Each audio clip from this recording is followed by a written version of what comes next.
Podemos sentar.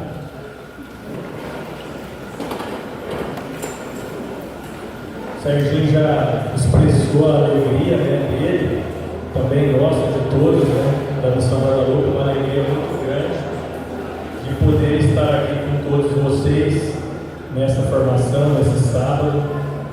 Também quero, em nome da missão, agradecer a presença de vocês, porque realmente isso nos faz muito felizes. Obrigado também pelo Faísca, que ele está aqui, né? Já pensou se ele não tivesse, não seria mesmo a formação. Quem aqui é do último acampamento? Levanta a mão. Tem bastante gente. Eu já passei algumas poucas formações, principalmente para o pessoal da liderança. Mas em nenhuma formação que eu passei, o padre estava presente, o padre Carlos. Então eu quero aproveitar que hoje o padre Carlos está presente, queria chamar ele aqui um minutinho aqui na frente, para que ele desse uma bênção para nós, para que ele abençoasse esse momento. Afinal, o que vai ser falado hoje são sobre os projetos. Esses projetos inspirados por Deus no coração do Padre Carlos. Então eu quero pedir que o Padre Carlos dê uma bênção para nós, abençoe esse momento, para que todos aqueles sonhos inspirados por Deus que está no coração dele possam florescer ainda mais. Hoje é um dia em que o meu coração está mais batendo do que nunca, porque além desse encontro aqui, eu recebo notícias de muitas partes e tem um entusiasmo muito grande, uma alegria muito grande, muita coisa boa está acontecendo, milhares de coisas. Então eu acho que tem muita gente rezando por nós e conosco, tem muita gente. Creio que esta é uma graça muito grande de Deus, e então era bem através da oração de muitos. Eu acho que hoje é um dia central, muito central da nossa missão. É o momento de passar, um dos momentos, de passar da teoria prática, a coisa mais difícil. Mas eu me alegro muito, não sei como vocês vieram, a gente muitas vezes convida a gente e não aparece. Então vocês vieram tanto mais de quando a gente pensava, é por Deus, né? Então, qual é a bênção, gente? Fecham os olhos um instantinho, mas abram o coração e também o ouvido, para ouvir o que Deus pede a cada um de vocês. Eu acho que eu me permito dizer, o pastor não pode vir a ter diferente, né? Me permito dizer um pouco o que dizia o Papa, o que disse o Papa agora para nós, quando foi no México, né? Em 2003, 3 de fevereiro também, ele colocou os lábios de Maria. Não foi ele que foi Maria. Maria dizia: meu filho, ser meu mensageiro lá na tua casa, onde tem alguma coisa que pode correr melhor.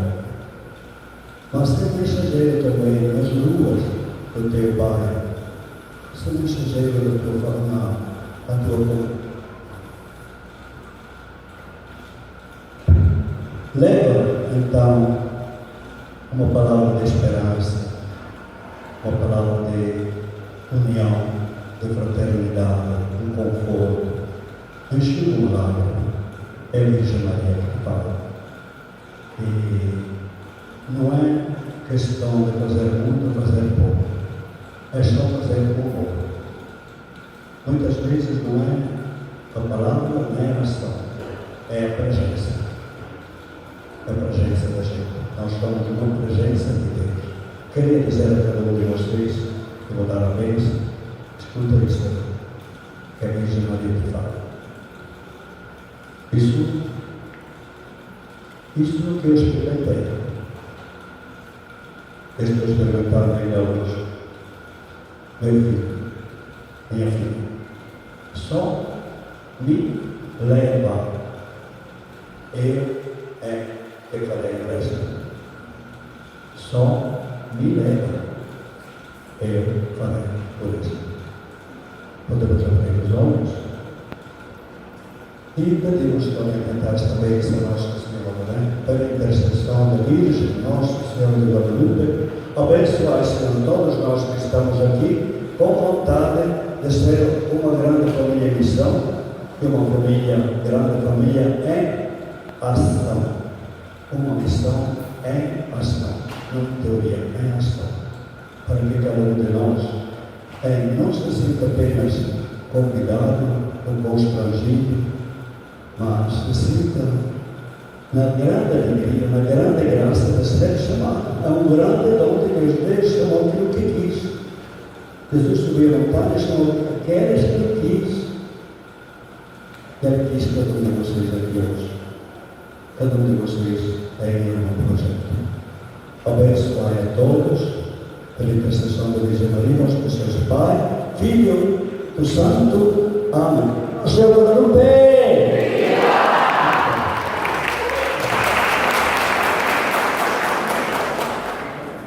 Obrigado, Pai.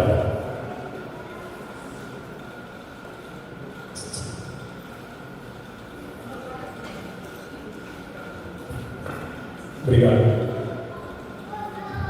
Então, alguns aqui já conhecem a Missão Guadalupe há bastante tempo, outros estão chegando agora através do acampamento. E mesmo quem já está há muito tempo ou há pouco tempo, talvez conheça pouco a missão. Então essa formação quer falar sobre os projetos e a missão. O que é a missão? Quem somos? O que fazemos? De onde veio? Como começou? Por que eu estou aqui? Qual é o objetivo maior da Missão Guadalupe? Porque senão, às vezes, principalmente para quem chega através dos acampamentos, ou quem chega na Missão Guadalupe através do grupo de oração, fica com a falsa impressão de que a Missão Guadalupe é o acampamento ou a Missão Guadalupe é o grupo de oração. E na verdade ela é muito mais que isso, e ela tem uma missão muito maior do que isso. Evangelizar também dessa maneira, mas de uma forma um pouco mais palpável, mais profunda, mais concreta. O Padre Carlos, quando teve a inspiração de fundar essa comunidade, ele não pensava em fazer acampamento, não tinha na vontade, no pensamento, na inspiração, vamos fazer acampamento, ou vamos fazer um grupo de oração. Isso não estava no projeto inicial dele. Então deve ter algumas pessoas aqui que talvez conheçam o Padre Carlos há muitos anos. Se tiver, eu tenho certeza que ouviu ele convidar para participar de algum projeto há muitos anos atrás, mas não ouviu ele falar de acampamento. A história de acampamento, o grupo de oração, entrou na vida e dentro dos projetos do Padre Carlos, mas a essência da Missão Guadalupe é ir ao encontro das pessoas mais necessitadas. Sempre foi. O Padre Carlos, quando ele começou a nos formar, ele falava sempre daquela passagem da Bíblia, isso tem até em alguns escritos nossos, deixa eu ver onde que está, qual é a passagem, está em Lucas 10, 25,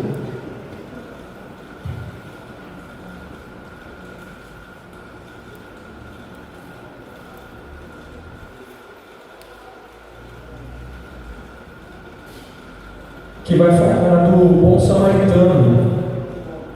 Acredito que a maioria de vocês conhece a passagem do bom samaritano. Então, quando o Padre Carlos começava a falar com a gente sobre a Missão Guadalupe, sobre os projetos, ele falava dessa passagem do bom samaritano. Acredito que vocês conhecem,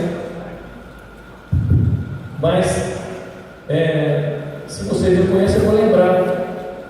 Tinha uma pessoa questionando Jesus sobre como fazer para entrar no reino dos céus. Então Jesus falou assim: o que que está escrito nos mandamentos? A pessoa respondeu: amai a Deus sobre todas as coisas e ao próximo como a ti mesmo. Aí Jesus responde: isso mesmo, faz-me isso e entrará no reino dos céus. Aí a pessoa pergunta para Jesus: mas quem é meu próximo? Jesus então conta uma historinha para ele, dizendo assim que tinha uma pessoa andando numa estrada entre Jerusalém e Jericó, e essa pessoa nessa estrada foi assaltada. Os bandidos pegaram essa pessoa, roubaram, bateram muito e largaram essa pessoa lá no chão, toda machucada. Vinha passando por essa estrada um sacerdote, viu a pessoa caída e passou adiante. Mais tarde passou um levita, viu essa pessoa caída e passou adiante. Depois passou um samaritano, viu a pessoa caída, parou, derrubou óleo sobre as feridas, pegou essa pessoa, pôs no cavalo, levou até a cidade, deixou num lugar para ser cuidado, falou para o dono lá da pensão, falou assim: ó, cuida dele, que eu estou de viagem, vou te deixar aqui um dinheiro, na volta, se teve mais alguma despesa, eu acerto, mas cuida dessa pessoa. Interessante que essa passagem que Jesus conta, ele coloca um sacerdote, um levita e um samaritano. Talvez a gente não tenha compreendido muito no começo, mas para falar assim: poxa vida, mas o sacerdote passou, o sacerdote seria hoje uma pessoa, tipo o nosso padre, ou um pastor, qualquer pessoa que fala de Deus para os outros, né? Pô, passou e não fez nada. Então, de que vale às vezes eu falar muito de Deus, mas na hora de ajudar o meu irmão eu deixei ele?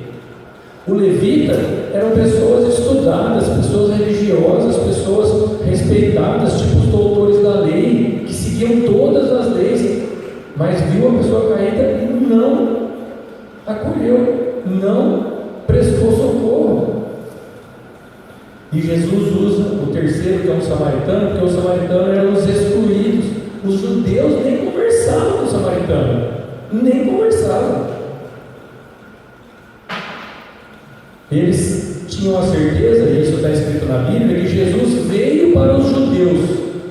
Então, os judeus pensavam: Jesus veio para nós, o Messias vai vir para nós, o resto não faz parte da salvação. Então, eram pessoas até rejeitadas. Teoricamente, quem era judeu ia ser salvo, quem não era judeu não ia ser salvo. Mas será que desses três, que dois eram judeus, o sacerdote e o levita, não prestaram socorro, e aquele que nem era judeu, que na cultura deles não entraria no céu, quem será que foi o próximo? Quem será que fez a coisa certa? Não precisa nem responder, né? Para falar o quê? Por que o padre usa esse trecho da Bíblia para falar conosco? Inclusive, é o mesmo trecho que está na campanha da fraternidade desse ano. Por que o padre usa? Porque ele falou assim: a nossa missão é essa. Não é só rezar, não é só falar de Deus. Se eu não me agachar para socorrer aquela pessoa que precisa, eu não cumpri a minha missão. Naquela passagem que ele coloca, já pensou, né? Muito forte, um sacerdote. Então o que adianta eu, Emanuel, estou aqui na frente do microfone, falo de Deus, falo bonito, digo que você tem que seguir Jesus, mas se eu me deparar com uma pessoa que precisa, eu não atendo, eu sou hipócrita. Se eu leio a Bíblia, se eu vou no grupo de oração, se eu vou à missa, se eu faço tudo, mas quando eu me deparar com alguém que precisa ou uma situação, eu não fizer isso, eu sou hipócrita. E provavelmente nem entra no céu, porque dificilmente um hipócrita vai entrar no céu. Então, a missão Guadalupe, no coração do Padre Carlos, nasceu desse trecho do bom samaritano, da pessoa que percebe a necessidade de quem está sofrendo, passando dificuldade, e a gente vai até o encontro. E dessa maneira ele foi formando vários projetos, né? Começou na cabeça dele mais como o Colo de Maria, para cuidar de mulheres grávidas, de gravidez indesejada, ou de crianças que nasceram de gravidez indesejada, de velhos abandonados, de moradores de rua, de pessoas que sofrem com dependência química. E hoje tem vários projetos, né? Alguns aqui já participam, são atuantes, têm ido.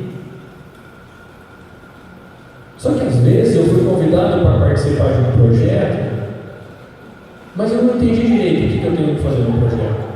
Por exemplo, projeto hoje que vai rezar nas clínicas de dependência química. Hoje, no nosso trabalho com dependentes químicos, a gente vai até algumas clínicas rezar com eles, fazer um grupo de oração uma vez por semana com eles. Então, às vezes, eu entendo que eu fui, chegou lá, eu estava presente, eu rezei, eu fiz minha parte. E talvez pode ser que eu estou nesse projeto e eu não percebo que a minha ida lá ou não mudou nada a vida daquelas pessoas. Ou eu estou no Colo de Maria, eu fui fazer uma visita para uma família que precisava de ajuda, levei uma cesta básica, levei fralda, até rezei com aquela família, talvez, em alguns casos nem reza, voltei e acreditando, tendo a certeza de que eu fiz minha parte do projeto. Então hoje a proposta é de nós nos aprofundarmos um pouco mais, entendermos a real missão, qual é o ideal que nasceu no coração do Padre Carlos, que realmente eu preciso compreender para quando eu estiver em algum projeto, eu fazer o meu melhor.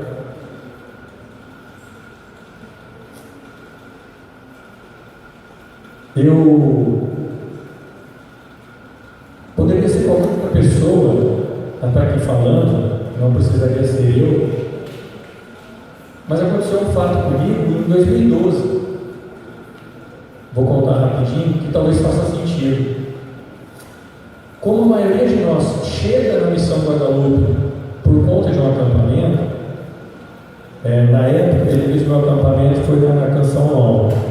Então eu conheci a Canção Nova através do acampamento, e eu me apaixonei pelo acampamento, eu me apaixonei por aquelas coisas, e eu me coloquei à disposição. Então todos os acampamentos eu estava presente, servia em todos os acampamentos, ou em qualquer outra coisa, vai ter o aniversário da Canção Nova, ou vai ter eu me colocava à disposição, vai ter um curso, uma pregação, eu me colocava à disposição, eu estava sempre junto, fazendo alguma coisa. Quase todo mês tinha um evento e eu me doava, deixava o meu trabalho para estar ali. Se fosse o acampamento, 5 dias lá, ok.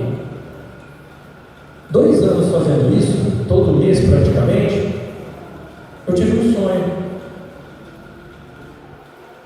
Eu tinha assistido um filme, que inclusive é baseado em fatos reais, onde uma pessoa que era usuária de droga, traficante, estava presa. Quando ela sai da cadeia, ela tem um encontro com Jesus e ela se converte. E nessa conversão, ela está assistindo televisão e vê que na África, num país lá, estão matando muitas crianças. E ele resolve ir para lá para ajudar. E aí ele vai. E ele fica lá na África algum tempo lá, até que o dinheiro deu, ajudando essas crianças, tentando salvar o máximo. Aí o dinheiro acaba, ele volta, ele é uma pessoa americana, ele volta, vende mais umas coisas dele, vai para lá de novo, continua salvando mais umas crianças que dá, até acabar o dinheiro, acaba, ele volta, ele não tinha mais o que vender, ele começou a pedir dinheiro para os amigos, e ninguém quase queria ajudar, mas ele ainda voltou uma terceira vez, para salvar o máximo de crianças que ele podia. E aquele filme ficou na minha cabeça, e eu fui dormir, aí eu tive um sonho muito real, assim, eu gosto de falar que foi um sonho, mas para mim foi uma conversa com Deus literal, onde ele falou assim para mim: você acha que você está fazendo muita coisa? Eu falei: como assim? Você está toda elitidão, você vai nos acampamentos, tudo quanto é acampamento você acha que você está fazendo muita coisa? falei, como não? Eu praticamente não trabalho mais. Eu só vivo em acampamento, não sei aqui, não sei lá, fui em tal cidade eu vou servir, em tal cidade eu vou servir, e vou não sei aonde. Ele falou assim, você está indo lá no acampamento que é legal, que é gostoso. É uma delícia. Quero ver se eu te mandar num lugar onde não tem ninguém para bater palminha para você. Onde não tem um monte de gente bonita, um monte de gente legal. Eu quero ver se eu te mandar num lugar onde ninguém pode te dar nada em troca. Como naquele filme. Eu falei, mas Senhor, o que você quer dizer com isso? E acabou. Acabou a conversa. Não me falou mais nada. Acordei preocupado, querendo entender o que realmente Deus estava falando comigo. Cheguei a telefonar para alguns padres, perguntando se tinha algum projeto com criança, porque eu associei ao filme, ou se tinha algum outro projeto com alguma coisa que estava precisando de ajuda, em periferia. Eu falei, o que está acontecendo alguma coisa? Precisamos de minha ajuda? E ninguém falava nada. Não sabia de nada. Passou uns 15 dias. Eu trabalhava no escritório ali na Vila Ercília. Uns 15 dias, uma pessoa entrou do nada. Você é o Emanuel? Eu falei, sou. Eu vim falar com você. Eu falei, pode falar. Eu estou montando uma clínica de recuperação de dependente químico em Nova Granada. E eu queria que fosse alguém rezar com essas pessoas, porque só o tratamento não é eficaz. Precisa de Deus. E eu queria que você fosse rezar. Eu falei, mas quem pediu para ele vir falar comigo? Tipo, nunca tinha aberto minha Bíblia, gente. Eu tinha feito acampamento fazia pouco tempo. Quantos aqui talvez se identifiquem, né? Fez acampamento, aleluia, mas o que eu sei para rezar com esse povo?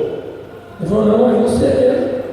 Cara, eu fiquei arrepiado, porque tipo assim, naquela hora meio que caiu minha ficha, ligando aquele sonho de 15 dias atrás, parecia que era Deus que estava ali falando, vai lá. Nem era aqui, né? Nova Granada. Falei para ele, então tá, você me dá o endereço, eu vou marcar, a gente vai. Bom, fui. Isso foi em 2012. Estava abrindo, só tinha 4 pessoas internadas. Hoje tem mais de 60. A gente vai até hoje lá. Eu fiquei por uns 5 anos indo quase que sozinho. Na época a gente não tinha esses projetos, que é onde eu quero chegar. A gente não tinha, quase que sozinho. Alguns aqui chegaram aí comigo, mas muitas vezes não tinha pessoa para ir junto. Eu contei essa história para dizer para vocês que Deus não queria pedir aquilo só para mim. Ele quer pedir isso para todos nós. O que o Padre Carlos está nos dando é uma tremenda oportunidade de fazer o que Deus espera de nós. Se a gente fizer isso, nós não estamos fazendo para o Padre Carlos, estamos fazendo para Deus. Não importa em qual projeto eu esteja, se eu estou no projeto de dependente químico, Colo de Maria, moradores de rua, talvez se eu estou no Ministério de Música, mas o meu ministério tem que ser com amor, tem que ser pensando em todas as pessoas que vão estar ali. Eu preciso evangelizar com a minha música, eu não posso vir cantar. A minha música precisa tocar o coração de uma pessoa, eu preciso converter, eu preciso fazer a diferença. Não é só ir naquele lugar. Então eu não posso apenas, de repente, ter vontade de entrar num projeto, aí eu dou o meu nome e vou quando dá tempo, vou quando eu posso, quando a minha agenda está vazia. Se por acaso eu dou meu nome e eu estou me comportando assim, eu não entendi. Porque assim está dando a impressão que eu estou fazendo favor para o coordenador. Ou eu estou fazendo um favor para a missão Guadalupe de ir fazer alguma coisa. O que eu não entendi é que eu estou tendo uma oportunidade simplesmente de fazer o que Deus me pede. E todas as vezes que eu faço o que Deus me pede, eu querendo ou não, eu gostando ou não, mas se eu fizer o que Deus me pede, Ele me enche de bênçãos e de graça e de milagre, de cura. Eu querendo ou não, eu gostando ou não, eu tenho que pedir ou não, Ele vai me dar mais do que eu mereço, porque eu fiz o que Ele pediu, porque eu fiz o que Ele me ensinou, porque eu fiz o que era certo, e eu não fiz para agradar alguém,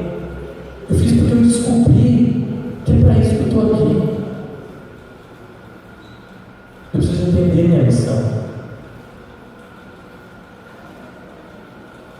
Lá no Evangelho de São Lucas, um pouco antes da passagem do samaritano, a passagem do samaritano está em Lucas 10, lá em Lucas 6, Jesus escolhe os 12 apóstolos. Tinha um monte de gente que seguia, bastante gente seguia Jesus, mas ele escolheu 12. Pouco depois, lá em Lucas 10, pouco antes dessa passagem, ele escolhe mais 72. Está na Bíblia, olha lá. Lucas 6 ele vai escolher os 12 apóstolos, em Lucas 10 ele escolhe mais 72. Por quê? Naquela época, as tribos de Israel eram divididas em 12, eram 12 tribos, então ele escolhe 12, simbolizando que aqueles 12 apóstolos precisavam cuidar das 12 tribos. Todo Israel precisaria ser evangelizado, precisaria anunciar que Jesus chegou, para que ele chegou, o que nós devemos fazer. Ali na frente, quando ele escolhe 72, é para representar o mundo todo. Na época de Jesus eram conhecidas apenas 72 nações. Ou seja, agora vocês já evangelizaram, já estão entendendo que evangelizaram todo Israel, agora vamos evangelizar todo o mundo. E aí um pouquinho na frente vem a passagem do samaritano que tocou o coração do Padre Carlos. Então o que o Padre Carlos é hoje, aqui na terra? É descendência desses apóstolos, desses escolhidos. Escolheu 12, escolheu 72. Quem vai entendendo, quem vai compreendendo, é porque entendeu o chamado e dá sequência. Ele só está fazendo, o Padre Carlos apenas está fazendo tudo o que Jesus pediu. E o Padre Carlos está nos dando oportunidade de fazer a mesma coisa. Estende a nós a revelação que ele teve, o convite que ele teve. Cabe a nós dizer o sim, dar sequência, continuar esse legado, fazer o que é certo. No Evangelho de São Marcos, no finalzinho de todo o Evangelho dele, último capítulo do Evangelho de Marcos, capítulo 16, versículo 15, ele fala assim: ide por todo o mundo e pregai o Evangelho a toda criatura. O Evangelho todo de São Marcos, ele termina desse jeito: ide por todo o mundo e pregai o Evangelho a toda criatura. Então qual é a nossa missão? Além de cuidar da pessoa mais necessitada, levar o Evangelho. Eu preciso falar de Deus, porque se eu também for simplesmente socorrer uma pessoa necessitada de alguma coisa, mas eu não falar de Deus, eu não completei a missão que Jesus pediu. Por que eu estou tocando esse assunto agora?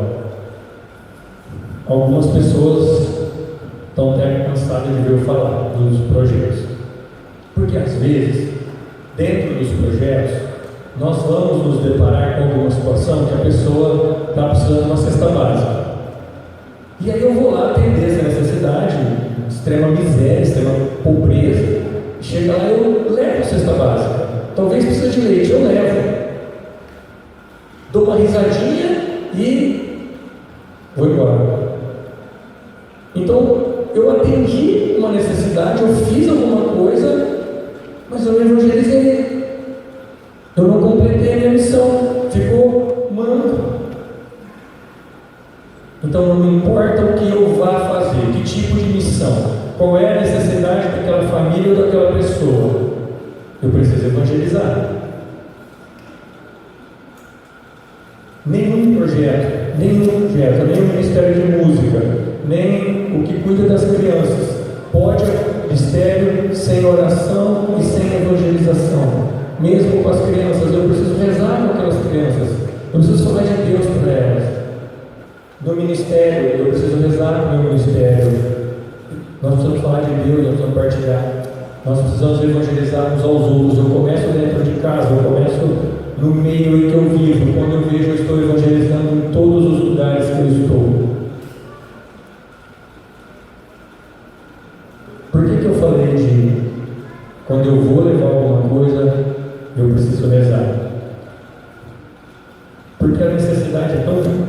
projetos, não todos, mas alguns projetos, a gente se depara com a pobreza imensa.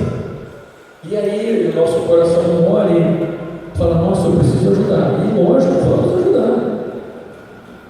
Em hipótese alguma a gente vai ignorar isso. O que a gente não pode confundir é eu fazer uma ajuda material.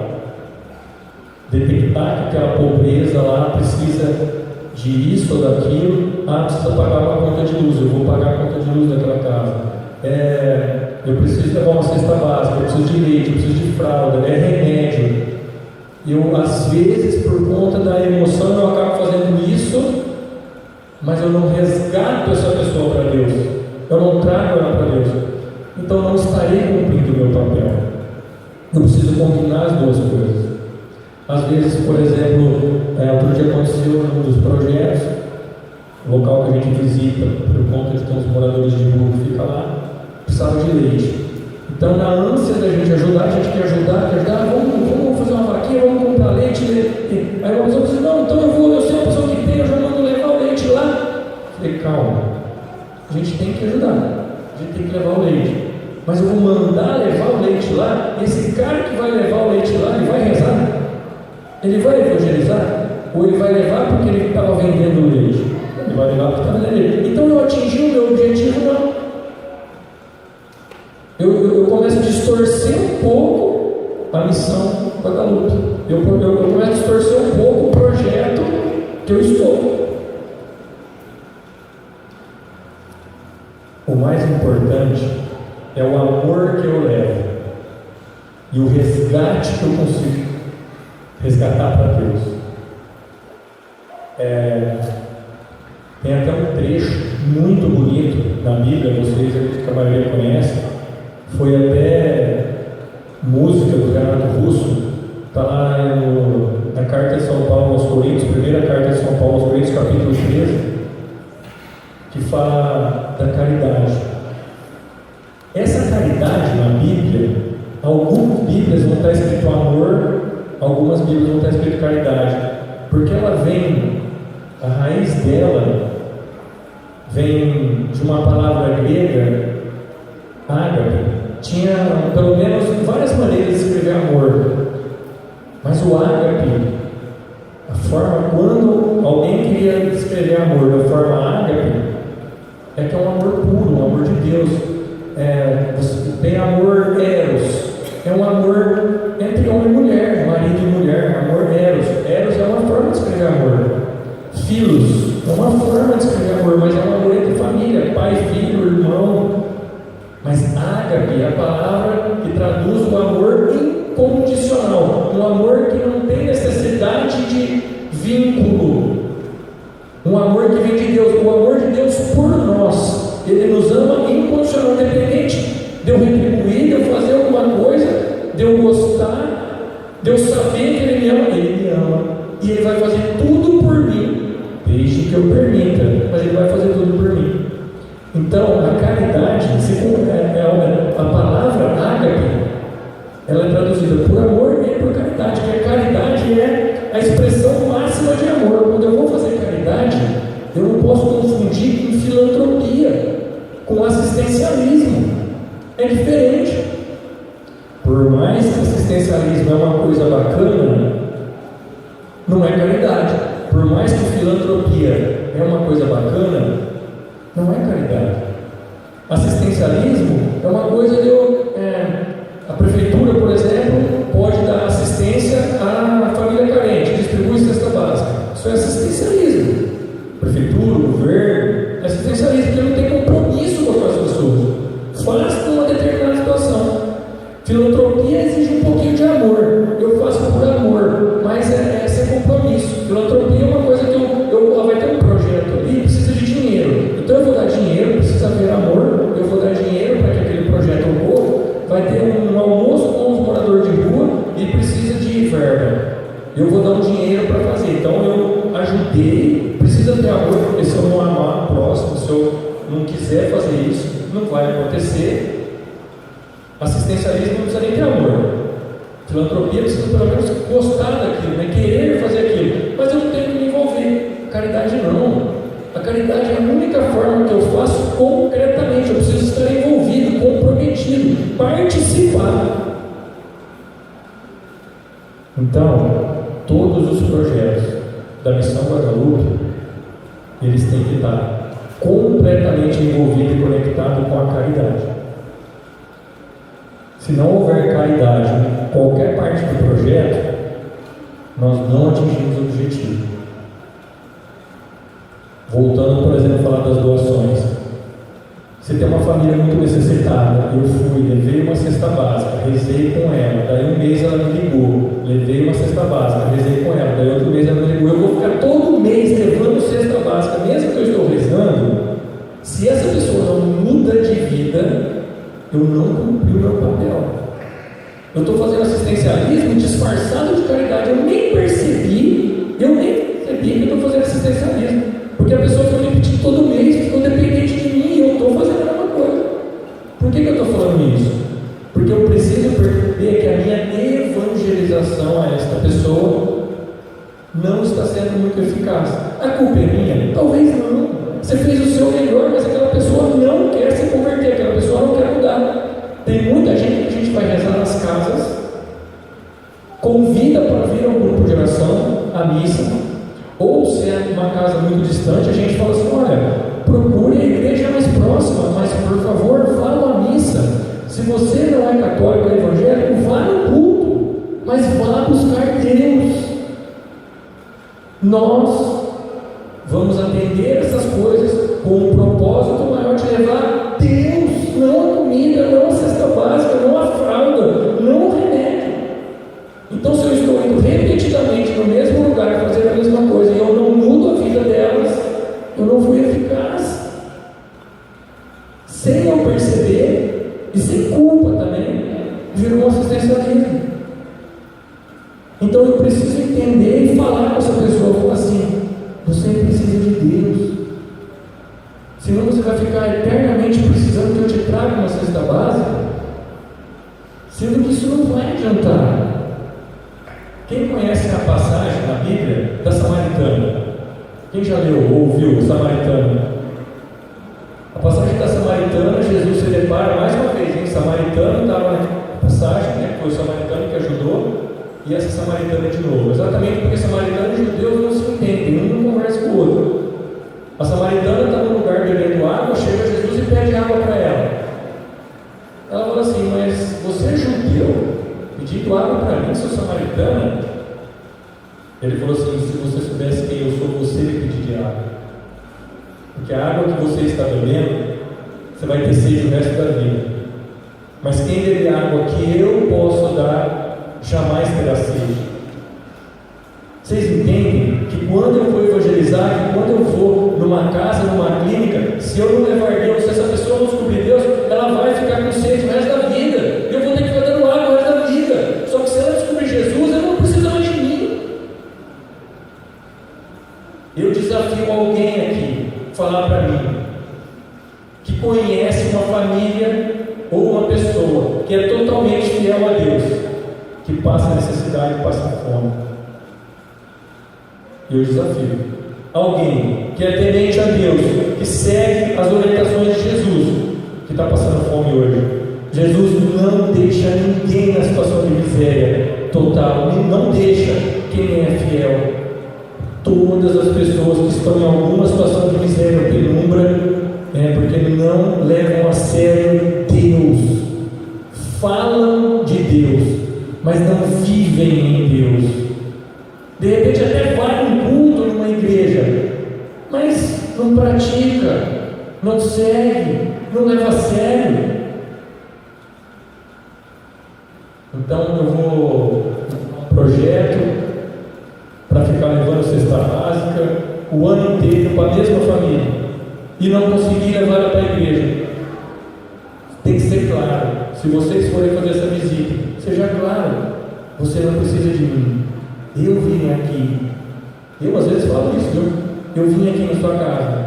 A cesta básica é uma desculpa para mim entrar, mas eu só quero falar de Deus. Eu queria te dizer que se você conhecer Ele de perto, você nunca mais vai precisar se humilhar e pedir uma cesta básica, uma caixa de leite para o teu filho. Se você conhecer Deus, ver e seguir o que Ele quer, Ele faz muito mais do que você está esperando que eu faça. Deus dá sempre mais do que a gente merece, quanto a gente está disposto, quanto a gente vai até Ele. Hoje de manhã eu estava conversando com uma mulher, né? E ela falou assim para mim: a minha filha só dá problema, nunca me deu alegria. Nossa, ela mexe com droga, ficou internada, tem um monte de problema de saúde. É muito problema. Você podia levar ela para a tua igreja lá. Eu falei: você tem religião? Ela falou assim: eu não tenho, não tenho religião não. Eu falei: talvez pode ter sido por isso que aconteceu tudo isso com a sua filha. Uma família que não tem Deus corre o risco de acontecer isso ou coisa pior. Aí eu falei para ela assim: faz um teste, mas começa você, busca, dá exemplo, vai, para dizer que nós, como mensageiros de Guadalupe, não importa em qual projeto eu estou, eu vou usar da história de rezar com o morador de rua, de rezar com o dependente químico, mas para eu falar de Deus e tentar trazer Ele, mostrar com a minha vida, ou seja lá como for, que tudo que pode conseguir, desde que Ele queira, que Ele se coloque à disposição, que Ele dê um passo na fé. Senão eu vou o ano inteiro e não vai acontecer. Vou rezar nos asilos. Lá uma situação diferente, talvez não é falta de Deus, mas imagina aquelas pessoas que estão no asilo.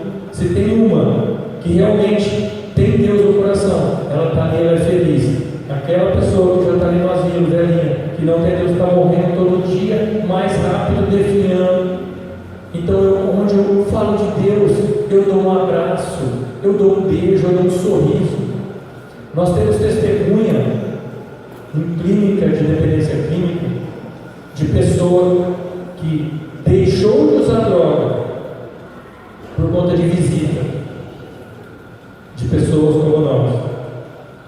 Pessoas que disseram assim: eu acredito em você e Deus mais ainda, só que você precisa querer. Se você der o passo, você pode estar aqui do nosso lado evangelizando amanhã. E pessoas que acreditaram naquilo e quando saíram daqui nunca mais usaram drogas, porque receberam não só a palavra, mas receberam esse amor, a caridade.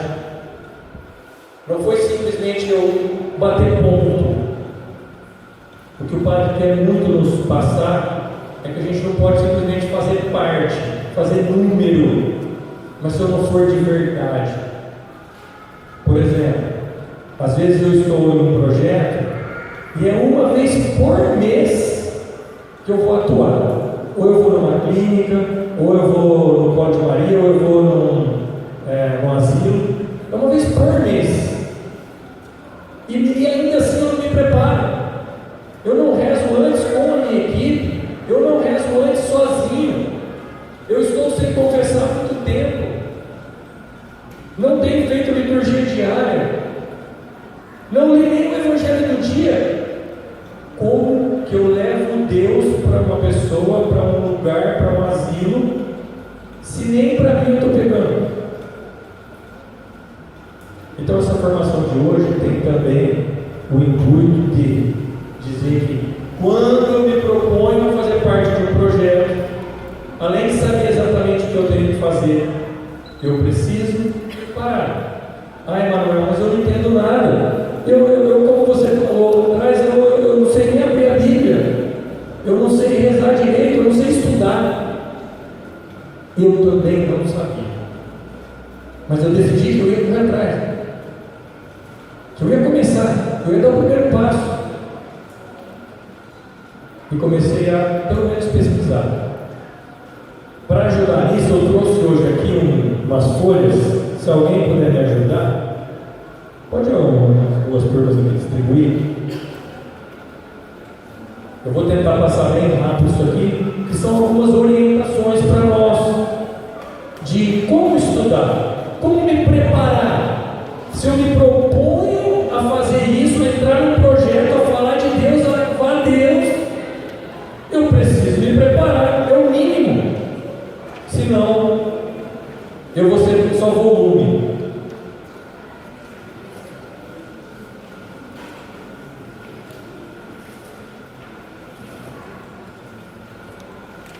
Até que vocês recebem aí, quero aproveitar só para falar de novo da campanha da fraternidade, que o tema viu, sentiu compaixão e cuidou dele. Isso aqui é um trechinho da palavra de Deus do bom samaritano que eu já citei. Viu, sentiu compaixão e cuidou dele. Fraternidade, vida, dor, compromisso. É o tema da campanha de fraternidade desse ano, que é o que o Padre sempre pediu para nós, para a gente praticar. Todo mundo pegou aí? Papel? É do lado, gente, ele está à frente e verso, mas é do lado que está escrito dicas importantes de estudo e preparação para a pregação. Não necessariamente você vai fazer uma pregação. Você fala, nossa, mas eu vou fazer uma pregação? Não necessariamente. O estudo pode ser um estudo até para eu não ir falar para nada para ninguém. É um estudo apenas que eu quero estudar, eu quero ter conhecimento, eu quero mergulhar na palavra de Deus. E se necessário for, agora já estudei, posso levar Deus também com as minhas palavras, ok? Algumas pessoas aqui já até participaram, a gente fez um curso desse outro dia, eu vou tentar passar bem rápido. Primeira dica, preparação espiritual. Se eu estou uma vez por mês fazendo uma missão, que eu pelo menos esteja confessado, que eu vá confessar para me libertar dos meus pecados, né?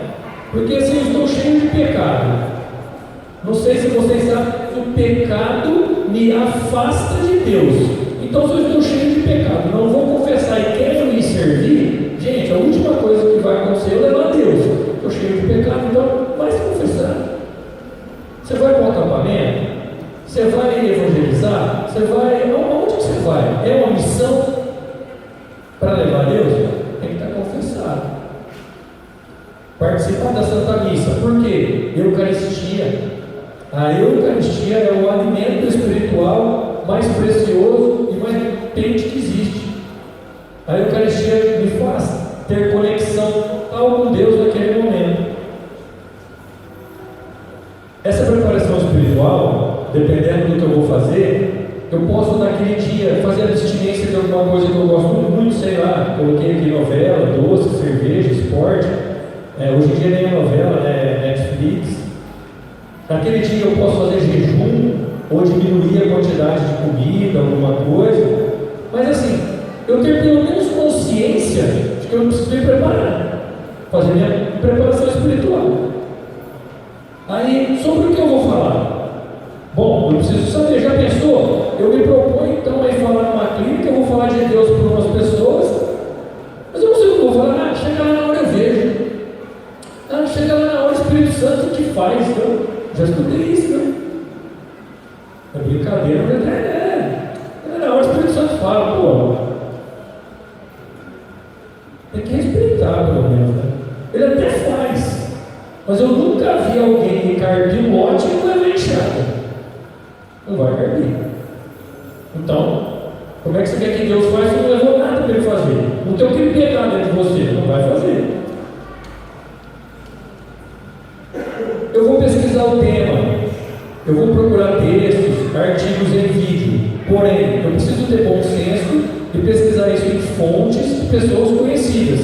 Tem um exemplo aqui: Padre Paulo Ricardo, Professor Felipe Aquino, Missionário Márcio Mendes, Padre Fábio de Mello, Padre Roger de Araújo. São pessoas que, se você achar algum tema que eles assinaram, você pode ter certeza que é uma coisa boa e ele está falando a verdade. Porque o problema de eu pesquisar coisa na internet é que eu vou achar de tudo, verdades e mentiras, eu vou achar tudo absurdo. Então, vai pesquisar, pelo amor de Deus. Tenha o bom senso de olhar quem é a fonte. Não conhece? porque você pode se contaminar com aquilo, tá bom?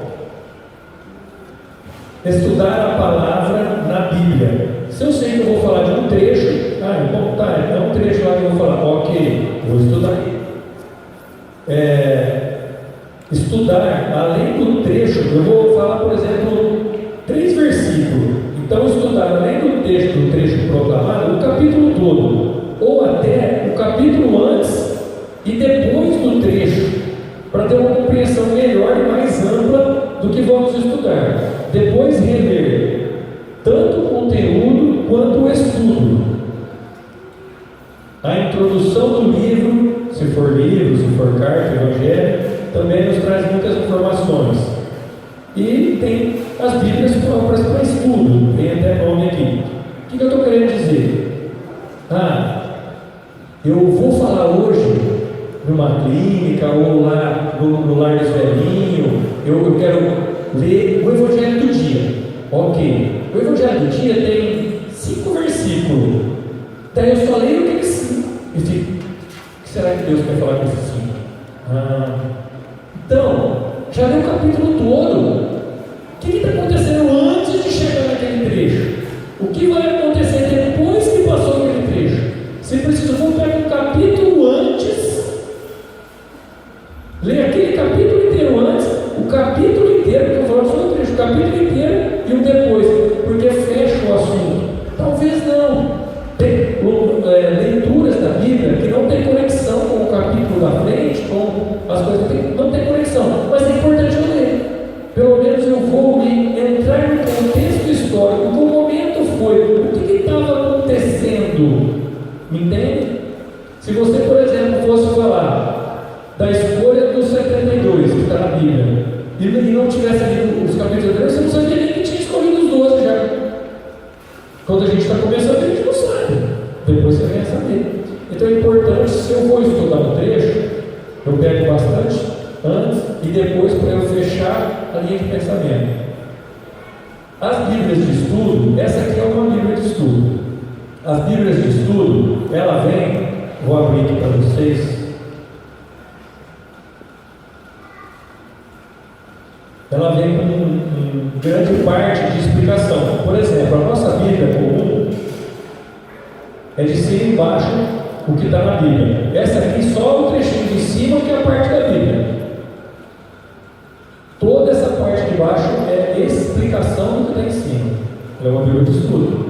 Essa parte de baixo me explica aquilo que eu estava lendo. Ok? Tem várias Bíblias de estudo. Então, se eu quero me aprofundar, se eu quero estudar, eu posso comprar uma ou mais Bíblias de estudo e estudar nelas. No Evangelho, eu vou estudar o Evangelho de Marcos. Na introdução, essas Bíblias de estudo, na introdução, tem bastante informação importante para eu compreender o que eu vou ler. Eu vou ler Carta de São Paulo aos Efésios. Nessas Bíblias de estudo tem uma introdução para eu entender o contexto de como foi essa carta, para quem foi escrita, quando foi escrita, qual o contexto. Então tem uma introdução que me ajuda, sabe? Fecha um monte de perguntinha que a gente fica. Quando a gente está começando, a gente lê alguma coisa ali e fala, nossa, não entendi nada, ou entendi errado. Então me ajuda a fechar o contexto. Tá bom? Vamos lá, rapidão. No estudo específico, nos Evangelhos, se eu estiver lendo alguma parte, que é Evangelho de Mateus, Marcos ou Lucas, que são os 3 primeiros, geralmente eu consigo ver o mesmo trecho no outro Evangelho. É porque os Evangelhos, os 3 primeiros são um baseado no outro e apenas João que é independente. Não quero agora dar uma aula disso, mas só para entender que nós temos 4 evangelhos, mas Marcos foi o primeiro que escreveu. Depois que Marcos escreveu, Mateus teve acesso àquele escrito e resolveu escrever também, para deixar para a comunidade. Fez alguns acréscimos, alguns ajustes de acordo com o que Mateus achou que deveria, porque Mateus escreveu para uma comunidade que precisava ouvir de tal maneira, Marcos escreveu para outra comunidade que precisava ouvir de tal maneira. Aí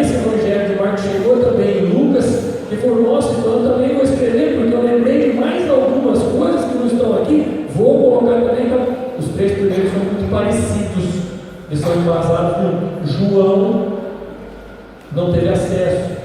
João escreve independente. Então o Evangelho de João não tem ligação, não é sinótico. Tem algumas poucas coisas dele que vão fazer sentido com os outros e tem uma parte que não. Mas o que eu estou querendo dizer? Então você está lendo uma parte, olha ali que talvez está escrito que aquilo que você está lendo em Marcos, Mateus também colocou o olhar dele, Lucas também colocou o olhar dele. Então se você ler os três, você consegue compreender um pouco mais do que você lê em um só, ok? Então dá para me entender melhor também na hora que eu for estudar. Anotar tudo, principalmente o que você acredita ser importante para a sua pregação, para aquilo que você vai falar. Você está estudando, você fala, nossa, isso aqui é importante, deixa eu anotar, eu preciso falar tal coisa. Depois que você reler várias vezes, vai montando aquilo, porque você não precisa chegar lá e repetir. Você cria um papagaio, aí eu ouvi o padre falou tal coisa, eu vou falar tudo igual.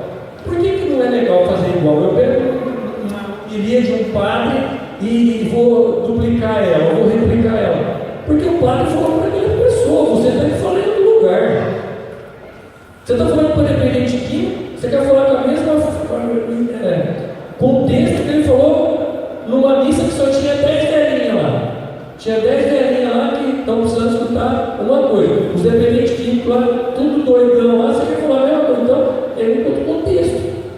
A mensagem é uma, mas o contexto que eu aplico é diferente. Então, quando eu leio, eu sei aonde eu vou colocar. Depois eu tenho embaixo que mais falando disso que eu estou falando agora deve estar aqui. Mas eu preciso colocar o meu olhar e anotar o que eu acho importante para o local que eu vou.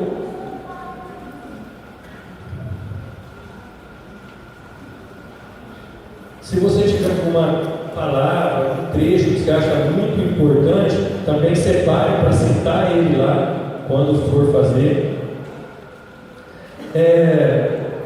Se você quiser levar anotado tópicos, porque eu não acho legal quando eu vou falar em um lugar, eu levar tudo escrito. Talvez você já viu uma homilia de um padre ou de um lugar que a pessoa faz 20 minutos, meia hora lendo, lê e fala, lê e fala, lê e fala. Eu não acho legal a gente fazer isso, não orientaria. Por quê? Porque assim eu acabo engessando talvez a ação do Espírito Santo em mim, que ia me inspirar a falar alguma coisa, mas como eu fiquei travado ao que eu escrevi. Então apenas tópicos. Eu preciso falar da samaritana. Eu preciso falar de caridade. Eu anotei os tópicos que eu tenho que falar, mas eu não anotei tudo que eu tenho que falar, porque de repente vem uma inspiração que precisa ser colocada agora e eu estou aberto, tá bom?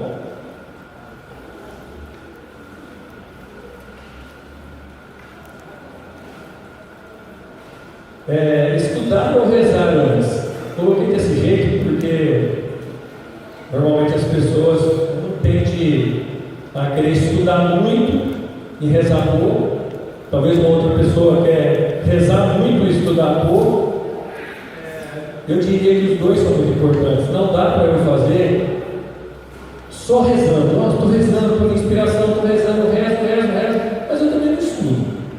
Eu corro risco de falar tanta bobagem sobre aquela palavra que está lá, sabe? Vou falar da minha cabeça, porque eu rezei de inspiração, mas não tem conteúdo, não tem onde puxar. Então eu preciso estudar. Mas se eu também só estudar e não rezar, para que Deus possa fazer através de mim, eu corro o risco de falar o que eu entendi e não o que realmente Deus quer. O que eu penso que é uma verdade que está na Bíblia, mas não necessariamente o que Deus tinha preparado para aquele povo. Como eu falei, talvez a mesma leitura, o mesmo local de estudo, para aquele povo eu vou falar de um jeito, para o outro eu vou falar de outro jeito.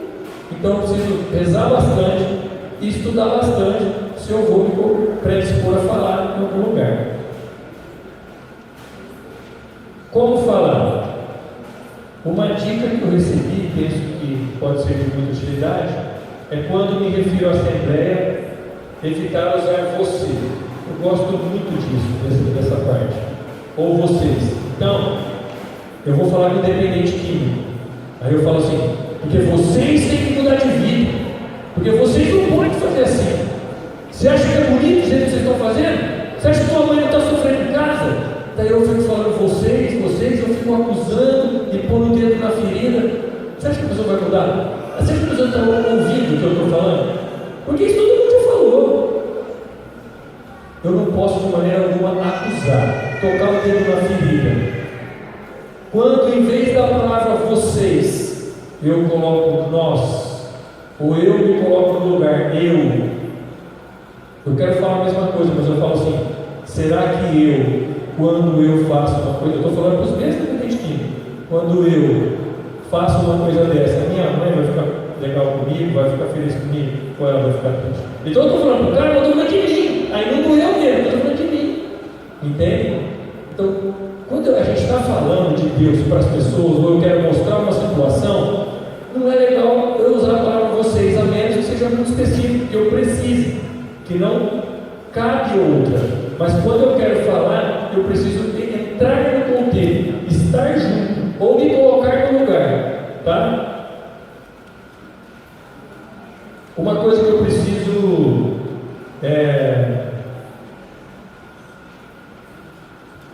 lembrar é quem é o público. É de extremo importante que antes de fazer a pregação, ou a visita, ou qual projeto eu vou, é saber quem é o público. Isso eu falo por conta daquilo que eu comecei a falar agora há pouco. Se eu vou falar com criancinha, eu vou falar com o Papai do Céu, ele que visitou a gente. Se eu vou falar lá com o dependente químico, eu vou falar mais sério, cara.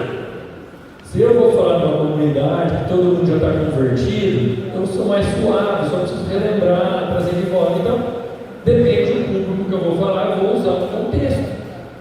Então, eu não posso ser a mesma pessoa do mesmo jeito que eu falar com qualquer público. Ok? Até me lembrei de uma coisa agora que eu falei aí do Papai do Céu, as meninas rindo ali. É porque a gente, quando começou os projetos, falei com o Paulo isso ontem. A gente, quando começou os projetos, a gente, no final de ano, a gente falou: vamos fazer um Natal para as crianças carentes, um Natal para a molecada e tal. A gente vai nas favelas, a gente vai nas comunidades, e aí a gente saiu arrecadando, a gente encheu 2 caminhões. Quem estava naquela época, os 2 caminhões? Tem gente que estava. A gente encheu 2 caminhões de cesta básica, presente, roupa, panetone, gente, um monte de coisa. E aí a gente chegou na favela, no primeiro ano. A gente chegou na favela, era muita coisa, era muita gente. A gente falou: faz uma fila aqui. Aí fizeram a fila, né? Ia passando, um entregava uma cesta básica, um entregava um panetone, um entregava uma roupa, um entregava um presente, e já ia passando, Aí acabou aquela favela, fomos para outra favela, então. Aí no outro dia fomos numa comunidade, então, mas no outro dia, nós ficamos uma semana fazendo isso aí. Tá bom. Fiquei meio assim, falei, deu volume, né? Bastante coisa fizeram, né? Tá bom. Chegou no outro ano, fomos de novo. A primeira favela que a gente chegou, levou aqueles brinquedos para a molecada, falou: faz uma fila aqui. A hora que 2, 3 pegou o presente e já vazou, eu falei: para tudo. Não rezando o Pai Nosso, Senhor. Não evangelizando. Estamos fazendo assistencialismo. Papai. Aí a gente parou, começou. Eu lembrei do Papai do Céu. Falava: sabe, vem cá, molecada. Sabe quem mandou presente para vocês? Não foi Papai Noel, foi Papai do Céu. E aí a gente foi conversando, evangelizando, rezamos o Pai Nosso. Aí falou: agora a gente falar da Mamãe do Céu.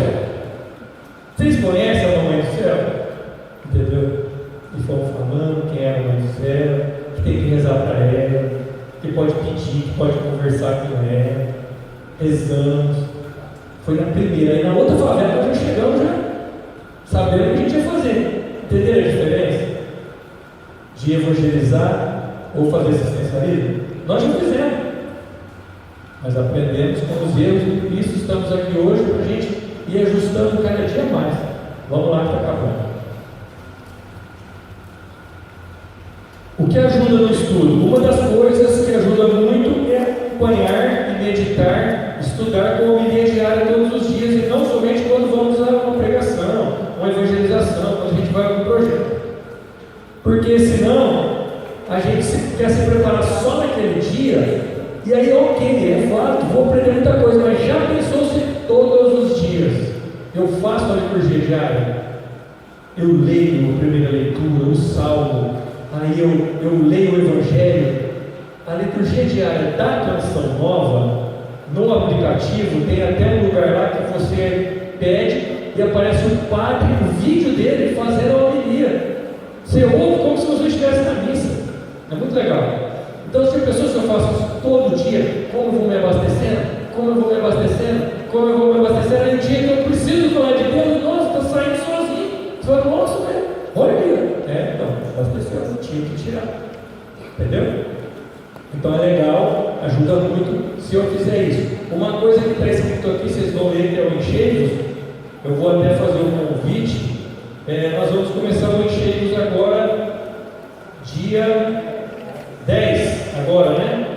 Nós vamos começar o Encheios, dia 10 agora. O que é o Encheios? Que agora o nome é Naioli, mudamos o nome. Desculpa já estava escrito aqui, vou mudar. É um estudo da Bíblia que dá uma introdução. Às vezes, como eu falei para vocês que eu nunca tinha pego uma Bíblia, pode ser que você fale, nossa, mas eu também não tenho.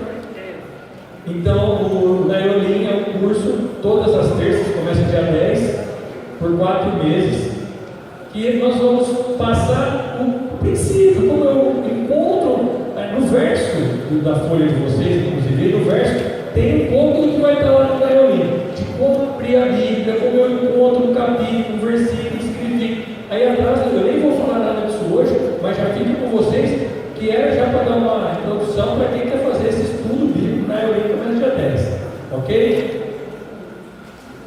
O principal, para que essa pregação, essa visita, essa oração que você vai fazer na casa seja muito boa, é muito importante eu fazer um link com alguma coisa da nossa vida. Por exemplo, o que eu quero dizer aqui? Já pensou se eu quiser falar alguma coisa para vocês que eu não faço, que eu não pratico? O Emanuel nunca foi numa evangelização, nunca foi num projeto. Aí ele quer vir aqui falar para vocês, faz sentido? Não faz. Então assim, eu me proponho a falar de Deus, eu quero evangelizar, quero participar de projeto. Como eu sou na minha vida? Aquilo faz sentido para mim? Se não faz, eu já vou repensando, ajustando a minha vida para que isso faça parte. Para a hora que eu for falar de Deus lá dentro do meu projeto, dentro do Ministério de Música, seja lá onde for, aquilo faz parte da minha vida. Para que eu não seja mais um. Para que eu não esteja lá no projeto só porque faltou o outro. Ou eu fui lá porque não tinha ninguém para ir. Não, eu vou porque eu entendi que eu tenho algo a oferecer, que eu posso levar Deus com o meu olhar, com o meu sorriso.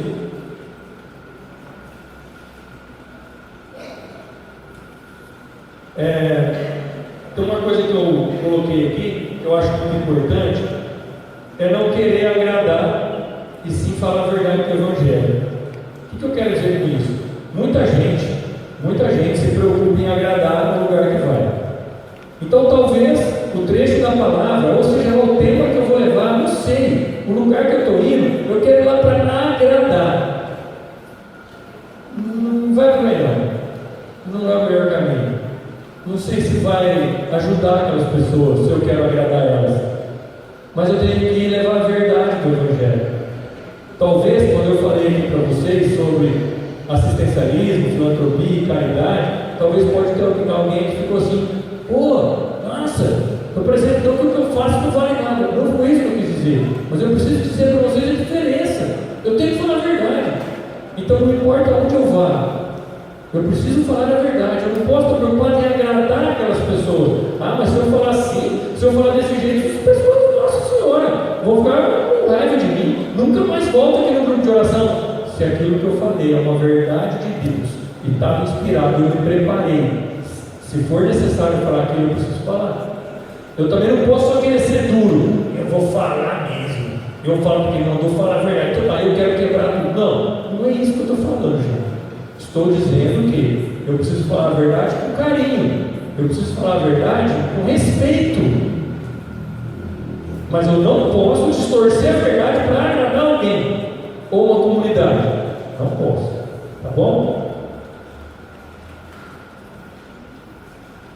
Geralmente, a hora que a gente está terminando, a gente faz uma oração final no local. E como que é essa oração final? Gente, é a mais simples possível. Qual foi a mensagem?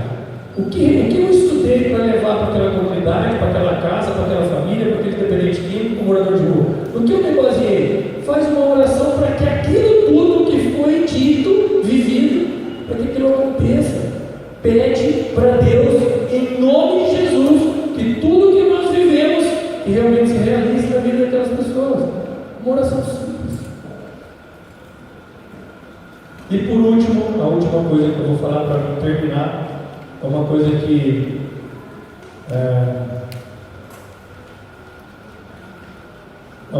duas coisinhas, bem rápido. Uma vez umas pessoas foram fazer uma oração, e aí eu reparei uma coisinha assim que é uma coisa boa, a gente não percebe, mas talvez porque nunca falaram. Eu já vi pessoas fazer oração assim: vamos agora pedir para Deus, para que possa, tal. Ave Maria, cheia de graça, falando, quem vai pedir para Deus ou para Maria? Aí eu vi o outro: agora eu quero pedir para Nossa Senhora de Guadalupe, para isso, Pai Nosso. Mas não entendi, para pedir para Maria. Então, sabe uma coisa, parece boa? É pecado, Emanuel? Não é isso. Eu estou falando que não faz sentido. Se eu estou me dirigindo a Deus, eu concluo o Pai Nosso. Se eu estou me dirigindo a Nossa Senhora de Guadalupe, eu posso fazer uma Maria. Uma coisa assim, simples, sabe? Porque acontece muito. Eu falo com Deus, rezo com Maria, falo com Maria, rezo com o Pai Nosso. Então, uma regrinha para a gente ficar atento. E agora é a última coisa mesmo que eu queria falar para vocês.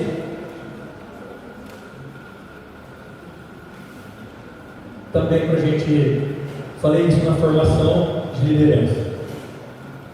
Está muito comum entre nós, desde pessoas que começam agora, que chegaram agora, que não tinham nem contato com religião, com pessoas que estão há 10 anos na comunidade ou seguem a igreja desde criancinha. É muito comum, presta atenção nisso, tá? Presta atenção nisso.